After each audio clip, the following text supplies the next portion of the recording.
ನಮಸ್ಕಾರ. ಕೆಲವರು ಯಾಕೆ ಪ್ರತಿ ಪೈಸೆಡು ಅಷ್ಟೊಂದು ತಲೆ ಕೆಡಿಸ್ಕೊಳ್ತಾರೆ ಅಂತ ಎಂದಾದ್ರೂ ಅನಿಸ್ತೀಯಾ? ನೋಡೋಕೆ ಇದು ಬರೀ ಜಿಪುಣತನದ ತರ ಕಾಣಿಸ್ಬೋದು, ಆದರೆ ಇದರ ಹಿಂದೆ ಒಂದು ದೊಡ್ಡ ಮನೋವಿಜ್ಞಾನವೇ ಇದೆ. ಬನ್ನಿ ಇವತ್ತು ಇದರ ಹಿಂದಿನ ಸೀಕ್ರೆಟ್ ಏನು ಅಂತ ನೋಡೋಣ. ಒಂದು ಸನ್ನಿವೇಶವನ್ನ ಕಲ್ಪಿಸ್ಕೊಳ್ಳೋಣ. ಸ್ನೇಹಿತರೆಲ್ಲ ಸೇರಿ ಬ್ರಂಚ್ಗೆ ಹೋಗಿದ್ದೀವಿ. ಬಿಲ್ ಬಂತು, ಏನೋ ಒಂದು $23 ಅಷ್ಟೇ. ಆದರೆ ನಮ್ಮ ಜೊತೆ ಇರೋ ಸ್ನೇಹಿತರೊಬ್ರು ಪರ್ಸಿಂದ ಒಂದು ಕ್ಯಾಲ್ಕುಲೇಟರ್ ಹೊರತೆಗೆದು ಪೈಸೆ ಲೆಕ್ಕದಲ್ಲಿ ಬಿಲ್ ಹಂಚೋಕೆ ಶುರು ಮಾಡ್ತಾರೆ. ಕೇಳೋಕಿದು ಸ್ವಲ್ಪ ತಮಾಷೆ ಅನಿಸ್ಬೋದು ಅಲ್ವಾ? ಆದರೆ ಈ ನಡವಳಿಕೆ ಇದೆಯಲ್ಲ, ಇದರ ಹಿಂದಿರೋ ಕಾರಣಗಳು ಮಾತ್ರ ತುಂಬಾನೇ ಗಂಭೀರವಾದದ್ದು. ಹಾಗಾದ್ರೆ ಇಲ್ಲಿ ನಿಜವಾಗ್ಲೂ ನಡೀತಾ ಇರೋದು ಏನು? ಇದು ಕೇವಲ ದುಡ್ಡುಳಿಸೋ ಒಂದು ಜಾಣ್ಮೆನಾ, ಅಥವಾ ಇದರ ಹಿಂದೆ ಬೇರೆನೇನಾದ್ರೂ ಇದೆಯಾ? ಉತ್ತರ ನಾವು ಅನ್ಕೊಂಡಿರೋದಕ್ಕಿಂತ ತುಂಬಾನೇ ಸಂಕೀರ್ಣ ಮತ್ತು ಅಷ್ಟೇ ಆಶ್ಚರ್ಯಕರ ಕೂಡ. ಮೊದಲೇ ಒಂದು ವಿಷಯವನ್ನ ಸ್ಪಷ್ಟಪಡಿಸ್ಬಿಡೋಣ. ಈ ರೀತಿ ಅತಿಯಾಗಿ ಉಳಿತಾಯ ಮಾಡೋ ಅಭ್ಯಾಸಕ್ಕೂ ಅವರ ಬ್ಯಾಂಕ್ ಅಕೌಂಟ್ನಲ್ಲಿರೋ ಹಣಕ್ಕೂ ಅಷ್ಟಾಗಿ ಸಂಬಂಧವೇ ಇರಲ್ಲ. ಇದರ ಹಿಂದೆ ಇರೋದು ಡಾಲರ್ಗಳು, ಸೆಂಟ್ಗಳ ಲೆಕ್ಕಾಚಾರ ಅಲ್ಲವೇ ಅಲ್ಲ. ಬದಲಾಗಿ ಮನಸ್ಸಿನ ಆಳದಲ್ಲಿರುವ ಕೆಲವು ಬಲವಾದ ಪ್ರಚೋದನೆಗಳು. ಹಾಗಾದ್ರೆ ನಮ್ಮ ತಲೆಯಲ್ಲಿ ತೆರೆಮರೆಯಲ್ಲಿ ನಡೆಯೋ ಆಟವಾದ್ರೂ ಏನು? ನೋಡಿ, ನಮ್ಮ ಮನಸ್ಸಿನಲ್ಲಿ ನಮಗೆ ಅರಿವಿಲ್ಲದಂತೆ ಕೆಲವು ನಂಬಿಕೆಗಳು ಆಳವಾಗಿ ಬೇರೂರಿರ್ತವೆ. ಇವುಗಳು ನಮ್ಮ ಹಣಕಾಸಿನ ನಿರ್ಧಾರಗಳನ್ನು ಕಂಟ್ರೋಲ್ ಮಾಡೋ ಬ್ಯಾಕ್ಗ್ರೌಂಡ್ನಲ್ಲಿ ರನ್ ಆಗ್ತಿರೋ ಪ್ರೋಗ್ರಾಂಗಳಿದ್ದಾಗೆ. ಹಣಕಾಸು ಮನಃಶಾಸ್ತ್ರಜ್ಞರಾದ ಡಾಕ್ಟರ್ ಬ್ರ್ಯಾಡ್ ಕ್ಲೋಂಟ್ಸ್ ಇದಕ್ಕೆ ಮನಿ ಸ್ಕ್ರಿಪ್ಟ್ಸ್ಗಳು ಅಂತ ಕರೀತಾರೆ. ಅಂದ್ರೆ ಚಿಕ್ಕ ವಯಸ್ಸಲ್ಲೇ ನಮ್ಮ ಮನಸ್ಸಿನಲ್ಲಿ ಹಣದ ಬಗ್ಗೆ ಅಚ್ಚೊತ್ತಿದ ಕೆಲವು ಸುಪ್ತ ನಂಬಿಕೆಗಳು. ಇಂಥವರಲ್ಲಿ ಸಾಮಾನ್ಯವಾಗಿ ಹಣದ ಬಗ್ಗೆ ಜಾಗರೂಕತೆ ಇರಬೇಕು ಅನ್ನೋ ಸ್ಕ್ರಿಪ್ಟ್ ಕಾಣಿಸುತ್ತೆ. ಈ ಸ್ಕ್ರಿಪ್ಟ್ ಏನ್ ಮಾಡುತ್ತೆ ಅಂದ್ರೆ, ಯಾವುದೇ ಸ್ಪಷ್ಟ ಕಾರಣ ಇಲ್ಲದಿದ್ರೂ ಯಾವುದೋ ಒಂದು ದೊಡ್ಡ ಆರ್ಥಿಕ ಸಮಸ್ಯೆ ಕಾಯ್ತಾ ಇದೆ ಅಂತ ಅವರನ್ನ ಎಚ್ಚರಿಸ್ತಾಲೇ ಇರುತ್ತೆ. ಸರಿ, ಈ ಮನಿ ಸ್ಕ್ರಿಪ್ಟ್ಗಳನ್ನ ಚಾಲನೆ ಮಾಡಕ್ಕೆ 2 ಮುಖ್ಯವಾದ ಮಾನಸಿಕ ಶಕ್ತಿಗಳಿದೆ. ಈಗ ನಾವು ಆ 2 ಚಾಲಕ ಶಕ್ತಿಗಳು ಯಾವುವು ಅಂತ ಒಂದೊಂದಾಗಿ ನೋಡೋಣ. ಮೊದಲನೇದು ಆತಂಕ. ಈ ಆತಂಕ ಹುಟ್ಕೊಳ್ಳೋಕೆ 2 ದಾರಿಗಳಿವೆ. ಒಂದು, ಬಡತನದಲ್ಲೇ ಬೆಳೆದು ಬಂದಿರೋದು, ಹಣಕಾಸಿನ ಕಷ್ಟಗಳನ್ನು ನೇರವಾಗಿ ಅನುಭವಿಸಿರೋದು. ಇನ್ನೊಂದು ದಾರಿ, ಆನುವಂಶಿಕವಾಗಿ ಬಂದಿರೋ ಆತಂಕ. ಅಂದ್ರೆ ಮನೆಯಲ್ಲಿ ಸಾಕಷ್ಟು ಹಣ ಇರುತ್ತೆ, ಆದರೆ ಪೋಷಕರು ಯಾವಾಗಲೂ ಹಣದ ಬಗ್ಗೆ ಚಿಂತೆ ಮಾಡ್ತಾ ಇರ್ತಾರೆ, ಅದನ್ನೇ ನೋಡಿ ಬೆಳೆದಿರೋದು. ಹಾಗಾಗಿ ಪೋಷಕರ ಅನುಭವ ಇಲ್ಲದಿದ್ರೂ ಅವರ ಆತಂಕವನ್ನ ಇವರು ತಮ್ಮದಾಗಿಸ್ಕೊಂಡಿರ್ತಾರೆ. ಈ ಆನುವಂಶಿಕ ಆತಂಕವನ್ನ ವಿವರಿಸಕ್ಕೆ ಒಂದು ಅದ್ಭುತವಾದ ಹೋಲಿಕೆ ಇದೆ. ನಾವು ಹೋರಾಡದ ಯುದ್ಧದಿಂದ PTSD ಬೆಳೆಸ್ಕೊಂಡ ಹಾಗೆ.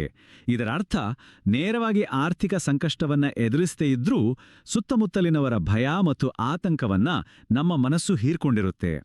2ನೇ ಪ್ರಮುಖ ಪ್ರೇರಕ ಶಕ್ತಿ ಅಂದ್ರೆ ನಿಯಂತ್ರಣದ ಅವಶ್ಯಕತೆ. ಇವತ್ತಿನ ಈ ಅನಿರೀಕ್ಷಿತ ಜಗತ್ತಿನಲ್ಲಿ ಜೀವನದ ಎಷ್ಟೋ ವಿಷಯಗಳು ನಮ್ಮ ಕೈಮೀರಿ ಹೋಗ್ತಿದೆ ಅಂತ ಅನ್ಸುತ್ತೆ.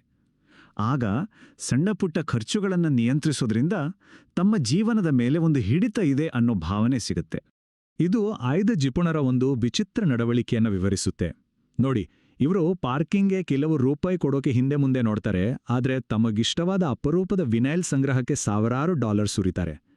ಡಿಶ್ ಸೋಪ್ಗೆ ಕೂಪನ್ ಹುಡುಕ್ತಾರೆ, ಆದರೆ ಐಷಾರಾಮಿ ಕಾರ್ ಲೀಸ್ ಮಾಡ್ತಾರೆ. ಅಂದ್ರೆ ತಾವು ನಿಯಂತ್ರಿಸಬಹುದಾದ ವಿಷಯಗಳಲ್ಲಿ ಬಿಗಿಯಾಗಿದ್ದು, ಭಾವನಾತ್ಮಕ ತೃಪ್ತಿ ನೀಡೋ ವಿಷಯಗಳಲ್ಲಿ ಸಡಿಲವಾಗಿರ್ತಾರೆ.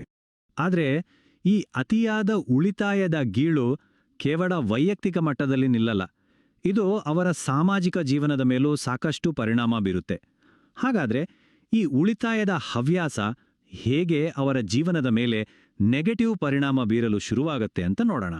ಇದು ಒಂಟಿತನದ ಒಂದು ವಿಷವರ್ತುಲವನ್ನೇ ಸೃಷ್ಟಿ ಮಾಡಿಬಿಡುತ್ತೆ. ಖರ್ಚಾಗುತ್ತೆ ಅನ್ನೋ ಕಾರಣಕ್ಕೆ ಸ್ನೇಹಿತರ ಜೊತೆ ಹೊರಗೆ ಹೋಗೋದನ್ನ ನಿಲ್ಲಿಸ್ತಾರೆ.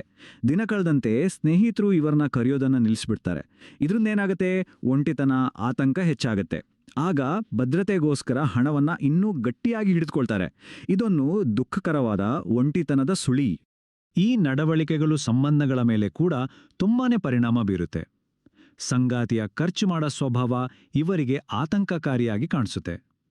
ಅದೇ ಸಮಯದಲ್ಲಿ ಇವರ ಜಿಪುಣತನ ಸಂಗಾತಿಗೆ ಕಂಟ್ರೋಲಿಂಗ್ ಮತ್ತು ನೀರಸ ಅಂತ ಅನ್ಸ್ಬೋದು. ಹಣ ಇದ್ರೂ ಕೂಡ ಉದಾರವಾಗಿರಲು ಮಾನಸಿಕವಾಗಿ ಸಾಧ್ಯವಾಗೋದೇ ಇಲ್ಲ.